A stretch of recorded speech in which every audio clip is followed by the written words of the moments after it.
This is Snail Shell's 1/12 action figure Tiger Garu, RPG-04. In this unboxing, showcase, and review, we're going to find out whether she's worth it. She is a lovely figure in hand, there are some fun things you can do with her, and she is super thick. However, I did manage to break something right out of the box, and she's not quite perfect, so let's get into it. By the way, I did get her from Bombasby, a great place to get your Snail Shell and other figures, so I'll have some affiliate links down below. Here is everything out of the box. After sales card, instructions about her accessories and how to deal with them. But it doesn't tell you how to remove her top, so of course we'll go over that later on. There are 1.5 trays. The smaller one has some stand stuff and spare wrist joints. And the main tray has the figure and more important stuff. Remember to check the figure before opening the void seals. And do consider filming the unboxing as well, just in case. Garu does have a lot of plastic bits around her. And do be very careful when removing these, particularly the one between her chest and torso, because this is where I messed up. I managed to snap the rope, which isn't the worst thing that can happen, and actually it's probably more convenient with it broken. But still, do be careful. This is what she looks like. And of course, we do have to give her the tail first. This is what the tail looks like. It does have a bendy wire inside. Feels quite sturdy and looks nice, which is good. And then you just plug it into her butt. Something like this. From the back. First impressions are that she looks very nice and is quite hefty in hand as well because, well, she is a thick tiger girly. So starting off with the face and head and hair, I guess. The ears are not movable, but they do look nice, very cute. She's got some little pink bows there in her kind of braided hair, I suppose. I guess it's all kind of like fur, right? Because tiger girl. But everything does look very nice. So colors are very sharp, very striking, and the pink details add that little bit of cuteness. Face details, of course, excellent, as expected from Snail Shell. And I do like the asymmetrical look because there are some stripes there and there aren't any there. Unless it's a QC thing, but I don't think that's the case. Otherwise, going down to her torso, also looking very nice, and of course the red top can be taken off. I will talk about that in a little bit. Otherwise, spiked collar, looking very nice. Bell, very cute as well. That is attached to the top, so if you decide to take that off, then those will have to come off as well. From the back, quite a lot going on there, so she does have some scars and stuff which are just painted onto her, so it's not indented or anything, but still looks good, I think. Of course, be careful of just everything going on there because can be prone to breaking, of course. The tail does feel quite solid though. Armbands, they do work to hide the bicep rotation, so looks nice and clean, although I guess this part not as clean on her arms. You can see there's a pin there, but I guess for such a thick character with like thick arms and stuff, there's not really a better way to do it. I think it works well. I think it's not too bad. It's not too jarring seeing that there. Probably because of how busy her design is, so I think it's done well.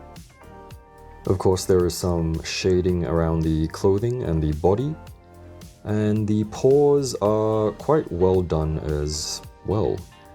Looking very nice there. Going down to the thighs, so sometimes it will get kind of a little bit gappy and stuff because thick character, there's not really too much you can do about that, I guess, but I think it's acceptable. It's not too bad. Otherwise, a bit of a thigh bulge there. Nice details on the thighs. And then the way that it's shaded as well, you can kind of see a very subtle flesh tone, which is a nice detail to have.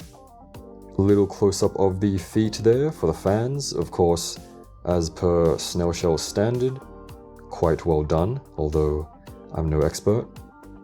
And just a little peek at the soles as well. Back shots, pretty crazy. But yeah, looks good from the back, looks good from the front. I guess the main thing is just being careful of the legs, because I'm not sure if it's just my copy or like a general thing. They do wobble a little bit, although they do have a pull down feature, which it doesn't really, you can't really hear the click, but you can feel it when you pull it up and down. Even when it's pushed all the way up, it still wobbles a little bit. So it is sometimes hard to get a nice picture and stuff from behind when you want to try and avoid that big gap. Just something to take note of. I don't think it's too bad. Here is once again a better look at her, because I've kind of just been spinning her around. So close up of the top, of the thighs and the feet. From behind, so a little bit gappy there. Behind, close up of the top, and close up of the bottom. And sides, I suppose. So tell me, what are your thoughts on Garu so far? Okay, articulation, and let's try not to break anything. So head is standard snail shell joint, so you can kind of pull the head up and down to give a bit more range. So she doesn't have any head issues, I would say. Feels very nice and solid, and movement is solid as well, so can turn all the way if you decide to pull her neck up. If you push it down, of course, it is a little bit limited. Otherwise, tilts are very good. And then nods, I imagine, depending on the angle that you get the joint, they are not too bad as well. So looking up, and then looking down. So head movement, pretty good. Don't have to worry about anything there. Arms will raise up like this. So a very good upwards, sideways raise. Can also, of course, rotate upwards. And then depending on the head, I guess, you can push it a little bit more. So it's just a very, very ordinary joint there. And there is no shoulder ring that a lot of snail shell have, because the rope thing is kind of meant to hide it, I suppose. Otherwise, forward reach is nothing too crazy, as you can probably imagine. So forward reach, pretty much that. Backwards reach, yeah, about the same. So it's not crazy, but it's not too bad given the proportions on this girl. Of course, there is a bicep rotation, which is hidden by the red thing. So there is a rotation there. And then bends, so she can bend that much. So a little past 90, not too bad. It's the front and the back.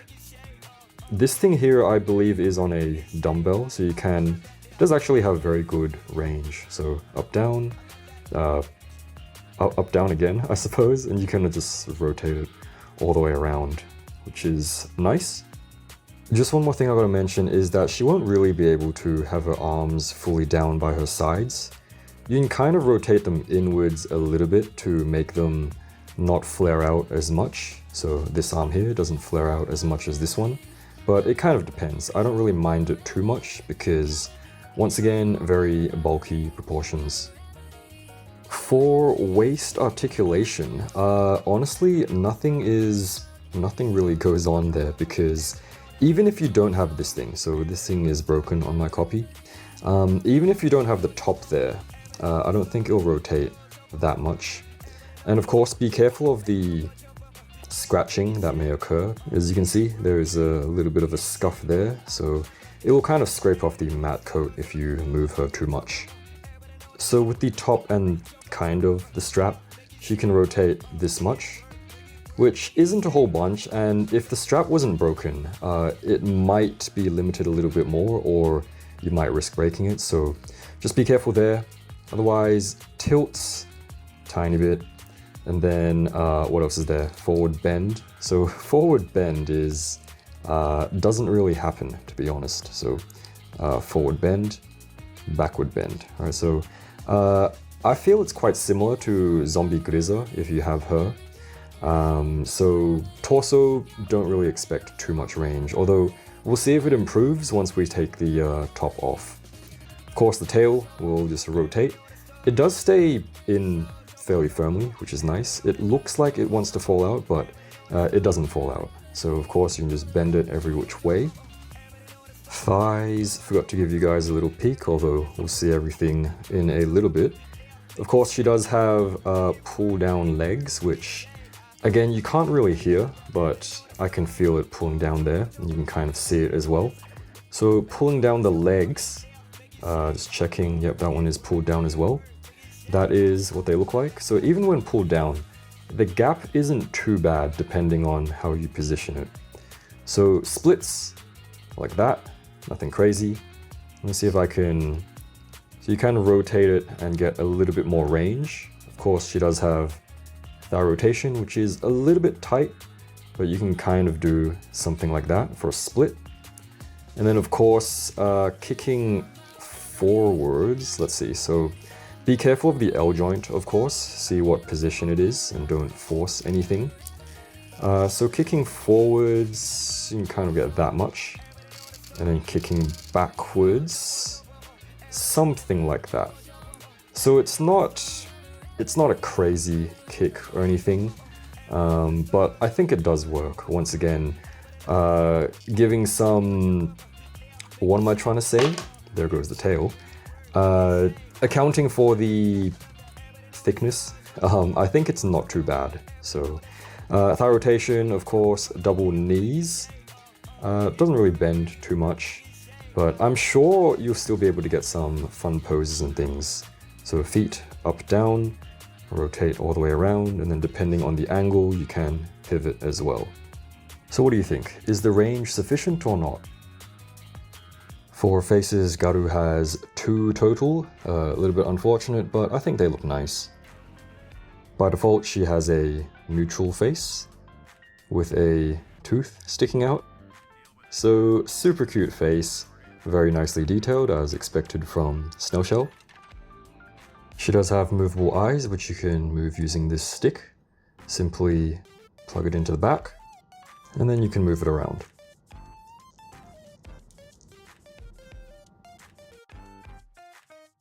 This is an angry type expression. Details are well done. And the mouth is sculpted as well, so there is some depth there.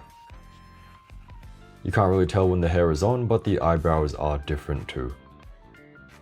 Fun fact, you can kind of face swap these two as well. Although Garu's face peg is a little bit bigger than Grisa's, so you can fit Garu faces onto Grisa properly.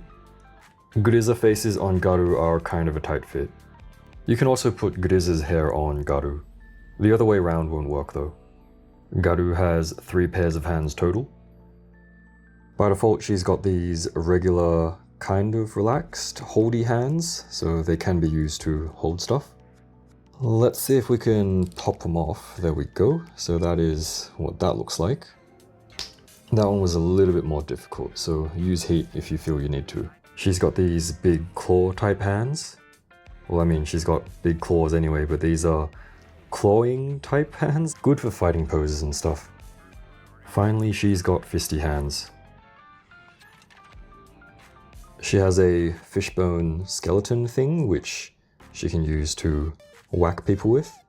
It is very nicely done as well, so the details are sculpted in, the paint is nice and neat, so that's good. A good thing to try and do is just to wedge it in at the smallest point. Something like that. Just be careful because the color can rub off. This is meat on a bone. So the meat is nicely detailed and shaded. Bone as well, I suppose. And what you can do, of course, is take it out just like that. It is a bit of a tight fit, so you just kind of have to wedge it in there, but it does work. Just be careful with it. To take her top off, of course, take your time. Let's just remove the tail first. And this is assuming the strap is not broken. All right, so we should be able to pop off the arm just like that. So pop off both arms very carefully. Use some heat if you need to. So usually it will still be attached, but my one just comes off. So if it's still attached, of course you have to separate it at the torso in that cut there.